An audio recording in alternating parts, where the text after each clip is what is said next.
of 30, 30, 30. 30 bowls, 30 days, 30 different techniques. I'm just going to share trimming today. I threw a second bowl behind the scenes, and I'm going to go ahead and show you the trimming the bottom of that one. And I may throw in the trimming of bowl number 1 because that one actually turned out a little bit better. Anyway, you know, that's how it goes. Someone asked me, there were a couple things yesterday. Someone asked me if it would be, I'd be able to give instruction as I go along, and in certain cases yes, and in certain cases no. I think today I'm going to go ahead and tell you what my thoughts are while I'm trimming, why I'm doing what I'm doing. But I'm going to go ahead and put a resource below that I feel is a pro that can teach you how to trim properly, and with maybe a different technique than what I'm using that might work just as well or even better for you. So yeah, that's what I'm going to do with that. And also somebody asked me, why am I doing 30 bowls, 30 days, 30 techniques? Well, one, I haven't done bowls very often, and the most important reason though is I wanted to try a lot of different techniques, and I think I needed a plan in order to make me do it. So I'm going to see how many different techniques that I can squish into a month, and also teach myself how to throw better bowls. So that's the goal for the project and the day. Hope you enjoyed day number 2, trimming. Here you go.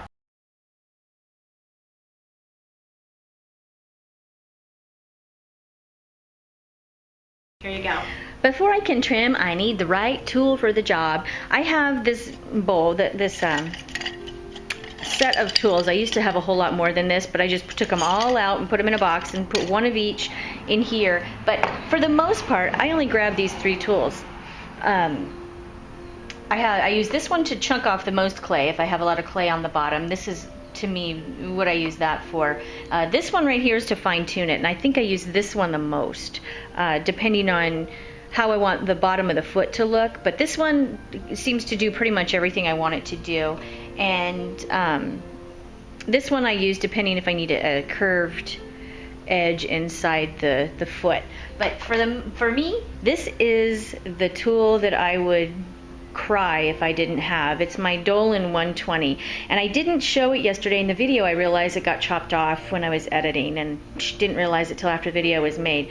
But this tool is excellent. I love this tool so much. It's what I use when I'm done throwing a piece and I trim it around the edge to clean off the bottom. I got this recommended to me. I watched Robin Hopper, who is a master potter, amazing potter, that lives in Canada. He has a DVD set, and that's the first video I ever saw about throwing on the wheel. I had emailed him after I watched the video. I said, what is that tool you use? And he recommended this one, this tool, and very nice man. He was nice enough to answer my question, and I really appreciated that. So on the top potters list, Robin Hopper is my you know how everybody has their ooh-ah potter, he's mine.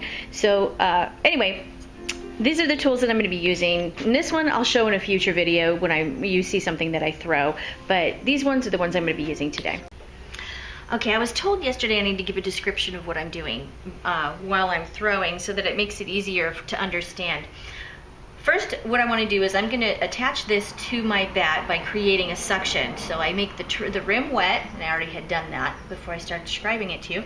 And then I make the bat wet here. I probably have it a little more wet than I should because I like it to slide around first before I create the suction so that it's more easy to center for me. Also, I want to know the first thing I check is how much clay I have on the bottom. How deep am I going to be allowed to go here from the middle to the bottom? And I also feel how much clay I have I can take off the trim or the corner here.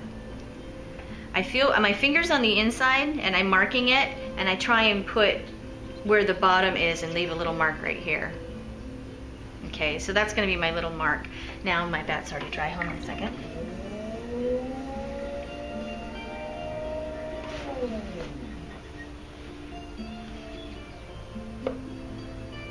So I slide it around to make sure it's on there. Now what I'm doing is I'm tapping it to center. I have my hand in the center and I'm looking at this edge right here just so that I can get it where I think is center. And then I have another way of checking it after I think, okay, I just knocked it off. Okay, that to me looks like it's in the center. Now the other thing I check is, and this is only good if your bowl is perfectly round, by the way. You can mark it with your finger. I check as it's spinning, I'm seeing what the distance between the bowl and my finger. And if you see it going wow, wow, wow, wobbling, you know, like forward, backward, then you know it might not be centered. But I know this bowl is this is pretty sound. I give it some pressure. See, it's already starting to dry out around there. I don't want that because then that loses. Oh, I just knocked it off. I knew I did. Okay. All right.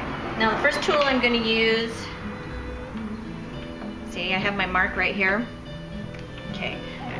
The first tool I'm going to use is the big one. This one helps me get the most off.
And usually I stamp the month and the year on the bottom of my work, but this time I'm going to do the month,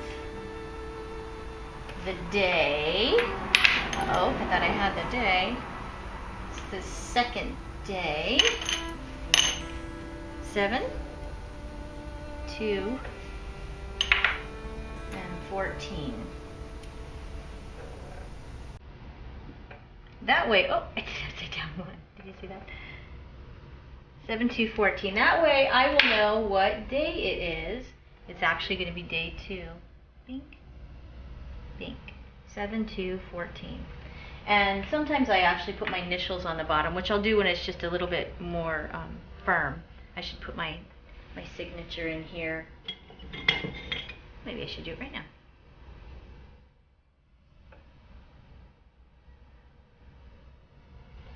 Well, that is it for today. Trimming. Here is bowl number 2. There's the foot. Zooming in on it. I like how it turned out. It's a little foot, but I have to say I did like day number 1's foot better. And I wanted to show that to you since I didn't get to show you the finished bowl yesterday after throwing it. But this is bowl number 1. And that's the foot. I like how that foot came out a lot better. Maybe I just like it because it's a bigger bowl. Who knows? But anyway, the bowl number 1, bowl number 2, and we will see you tomorrow for faceting. And I made a little bowl for that. I already did it. Anyway, thanks for joining me, and we will see you tomorrow.